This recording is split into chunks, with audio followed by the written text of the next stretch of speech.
Hello everyone, welcome back to my channel. আমি সুজয় রায়। আজকের এই ভিডিওতে আমরা দেখব ইভেন এবং অড নাম্বার কিভাবে চেক করতে হয়।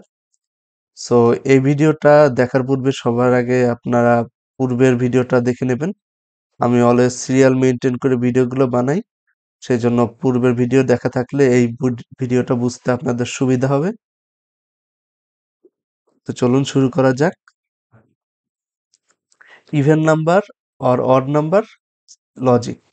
এখন ইভেন নাম্বার মানে কি? ইভেন নাম্বার মানে হচ্ছে জোড় সংখ্যা, আর অড নাম্বার মানে হচ্ছে বিজোড় সংখ্যা। এখন আমরা তো চিনি 1 হচ্ছে বেজোড়, 2 হচ্ছে জোড়, 3 বেজোড়, 4 জোড়, 5 বেজোড়। এইভাবে অনেকগুলো সংখ্যা আছে যেগুলো মিলে জোড় বিজোড় সংখ্যা থাকে। এখন আমরা এখানে একটা সংখ্যা নিয়ে নিচ্ছি 5। 5 একটা বিজোড় সংখ্যা আমরা সবাই জানি। কিন্তু আমরা প্রোগ্রামিং এর ভাষায় এটাকে চেক করব কিভাবে যে এটা বিজোড় নাকি জোড়, অড নাম্বার না ইভেন নাম্বার। এটার ক্ষেত্রে আমরা প্রথমেই এই সংখ্যাটাকে 2 দ্বারা ভাগ করব। 2 দ্বারা ভাগ করলে কত আসে? 2 দুগুণ 4, তাহলে এখানে 4 দিয়ে দিতে পারি। 4 দিয়ে দিলে এখানে ভাগশেষ কত থাকে? 5 থেকে 4 গেলে কত? 1 থাকে না? তাহলে ভাগশেষ থাকছে 1। আর এই ভাগশেষটাকেই আমরা কম্পিউটার ল্যাঙ্গুয়েজের ভাষায় বলে থাকি রিমাইন্ডার বা ভাগশেষ। সো এই ভাগশেষ যদি 0 না হয় তখন সেটাকে আমরা বলতে পারি অড নাম্বার বা বিজোড় সংখ্যা। এখানে দেখুন, এখানে ভাগশেষ 1 আছে, অর্থাৎ 0 নেই। তাহলে এটা একটা বিজোড় সংখ্যা বা অড নাম্বার। ঠিক একইভাবে আমরা যদি ইভেন নাম্বারে আসি, তাহলে 6 হচ্ছে একটা ইভেন নাম্বার বা জোড় সংখ্যা। এখন 6 কে যদি 2 দিয়ে ভাগ করি, তাহলে 3 দুগুণ 6 আমরা জানি। তাহলে এখানে 6 আসতেছে। 6 থেকে 6 বিয়োগ করলে কত আসে? 0 আসে না? তাহলে রিমাইন্ডার কত? 0 আসতেছে। তাহলে রিমাইন্ডার যেহেতু 0 আসতেছে, সেহেতু বলতে পারি এটা একটা ইভেন নাম্বার। সো এইভাবেই পাইথনে ইভেন নাম্বার এবং ওড নাম্বার চেক করা হয়। 2 দ্বারা আমরা সংখ্যাটাকে ভাগ করব। ভাগ করার পর যে রিমাইন্ডার থাকবে সেটার উপর বেস করে আমরা প্রিন্ট ফাংশনটা লিখব। আর আমরা এর আগে মডুলাস জিনিসটা শিখে এসেছি অপারেটরের মধ্যে, যে মডুলাস করলে আমরা রিমাইন্ডারটা পাই। সো আমরা যদি 2 দিয়ে ওই সংখ্যাটাকে রিমাইন্ডার করি, তাহলে যদি 0 আসে তাহলে ইভেন নাম্বার, আর যদি 1 আসে সেটা হচ্ছে অড নাম্বার। সো চলুন আমরা একটু প্র্যাকটিক্যাল দেখে নেই। সো প্রথমে আমরা একটা ভেরিয়েবল নিয়ে নেব। সাপোজ নাম নামে একটা ভেরিয়েবল নিয়ে নিচ্ছি। এর মধ্যে আমরা একটা ইন্টিজার ইনপুট নেব। সেজন্য আমরা প্রথমে ইন্টিজার ফাংশনটা ইউজ করব। এর ভেতরে আমরা ইনপুট ফাংশন দেব, যাতে ইনপুটটা আমাদের ইন্টিজার হিসেবে কনভার্ট হয়।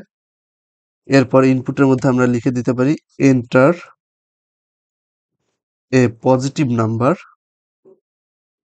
পজিটিভ নাম্বার, তারপর একটা কোলন দিয়ে স্ল্যাশ দিচ্ছি যাতে একটা স্পেস থাকে। এরপর আমরা চেক করব নাম্বারটা ইভেন না অড। সো আমরা ইফ কিওয়ার্ডটা ইউজ করলাম। এরপরে একটা প্যারেনথেসিস দেব। প্যারেনথেসিসের মধ্যে আমরা দুই নামটাকে, মানে এই যে নাম্বারটা আমরা নিয়েছি ইউজারের কাছ থেকে ইন্টিজার হিসেবে, সেটাকে আমরা 2 দ্বারা মড করব। মড কিভাবে করে?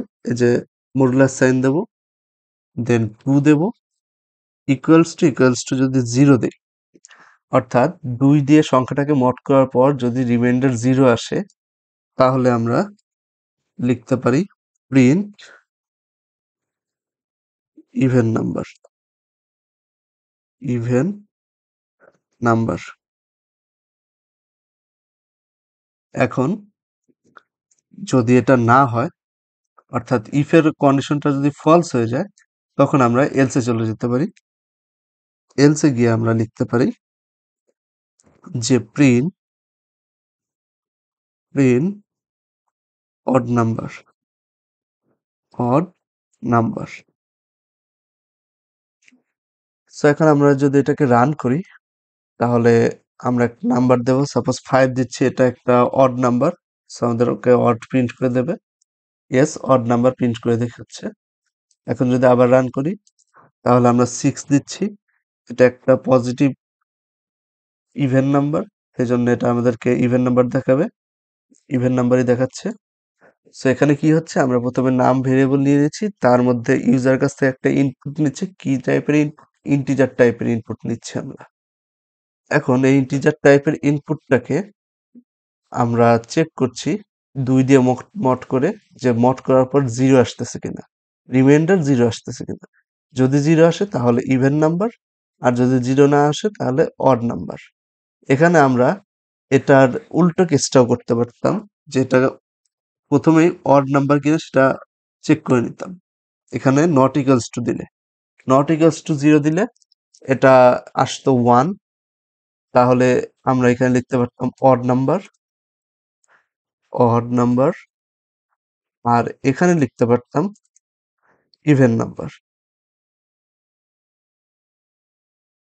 এখন এখানে কি হচ্ছে, এখানে আমরা পূর্বের কেসটাই করছি, যেখানে নাম মডুলাস 2 ইকুয়ালস টু 0 হচ্ছে। এখানে মডুলাস করতেছি, 0 হচ্ছে না, তার মানে রিমাইন্ডার 1 বা তার বেশি আসতে পারে, তাহলে সেটা কত হবে, অড নাম্বার হবে। আবার এখানে যেহেতু এই কন্ডিশনটা যদি স্যাটিসফাই না করে, তাহলে এলসে আসবে, এলসে এসে এই কন্ডিশনটাই পূর্বের মতো ইউজ হবে, যে নাম্বারটাকে 2 দ্বারা মড করলে 0 হচ্ছে কিনা, 0 হলে এটা একটা ইভেন নাম্বার। এখন একটু একটাই পার্থক্য, যে এখানে আমরা কন্ডিশন দেখাচ্ছি আর এলসে আমরা কোনো কন্ডিশন দেখাচ্ছি না। এখানে ইফ যদি নাম্বারটা অড হয় তাহলে অড নাম্বার প্রিন্ট করবো, আর যদি অড নাম্বার না হয় তাহলে এলসে গিয়ে ইভেন নাম্বার প্রিন্ট করব। এলস এর কন্ডিশনটা অনেকটা এইরকমই। সো আশা করি আপনারা এটা বুঝতে পেরেছেন। আজকের মতো এই ভিডিওটা এই পর্যন্তই। আপনাদের যদি আমার ভিডিওটা ভালো লেগে থাকে প্লিজ সাবস্ক্রাইব করুন, প্রচুর লাইক করুন, শেয়ার করুন এবং কমেন্ট করুন। আপনাদের কোথায় বুঝতে অসুবিধা হচ্ছে এবং কি কি বিষয়ের উপর আপনারা ভিডিও চান সেটা আমাদেরকে লিখে পাঠান। Thank you so much.